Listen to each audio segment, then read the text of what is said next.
한국 사회에서 방과 후에 방임되는 아동이 180만 명에 이릅니다. 최근에 아동 성범죄의 표적이 되었던 이 아이들 모두가 가난한 집 아이들이었습니다. 다문화 가정의 아이들이었습니다.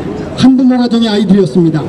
부모가 제대로 돌보지 못하기 때문에 방과 후에 홀로 방임된 아동들이었습니다.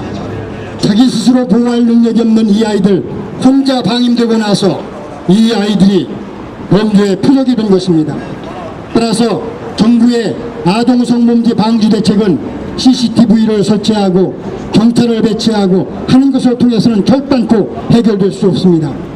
이 아이들이 어떻게 안전하게 보호받고 돌봄을 받을 수 있을지, 어떻게 하면 이 아이들이 자기 꿈을 펼치면서 이 세상에서 제대로 살아갈 수 있을지 사회적 인프라, 돌봄 인프라를 확대하는 것입니다. 지역아동센터를 비롯해서 학교의 종일돌봄학교, 방과 후 청소년 아카데미, 그리고 방과 후 보육, 이 모든 것이 이 아이들을 제대로 돌보기 위한 이런 시설들입니다. 정말 아이들이 뭐가 문제인지 알아야 됩니다. 정말 아이들을 돌본다는 것이 어떤 건지 알아야 합니다. 그냥 우리나라 부모님들이 7시, 8시면 퇴근할 수 있는 그런 부모들이 많이 없다는 걸 알아야만 합니다. 공무원들처럼 6시, 7시면 퇴근할 수 있는 게 아닙니다. 한부모 부모들은 식당에 가서 새벽 2시까지 일을 해야 되고, 그 시간 동안 있는 동안 그 집에 가출한 청소년들이 들어와서 청바지를 빨아내라, 먹을 것을 찾아내라, 돈을 가져와라 라고 초등학생 아이들을 위협하는 사실을 알아야만 합니다. 동네에서 일어나는 일을 동네 사람들이 알 수밖에 없고, 그 동네 한가운데 있는 지역아동센터가 왜 필요한지를 알아야만 합니다. 그렇게 돌보는 것이 필요한 것입니다. 학교에서 돌보는 일이 있어야 하고, 동네에서 돌보는 일이 있어야 하고, 가정에서 돌보는 일이 있어야만 합니다. 그 가정에서 돌볼 수 없으면 가정을 대신할 수 있는 곳이 있어야 합니다.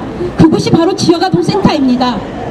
우리는 정부가 진정 이들 나홀로 아동 청소년을 잔인한 성범죄의 피해로부터 보호할 생각이 있다면 CCTV 설치, 학교의 경찰 배치, 수실 복원, 학교 운동장 미개방 등 미봉책에 불과한 대책을 내놓기에 앞서 이들이 부모로부터 제대로 돌봄을 받을 수 없는 환경에 있음을 감안하여 부모를 대신해 사회적인 돌봄을 실시할 수 있는 방안이 무엇인지를 먼저 강구해야만 한다고 판단합니다.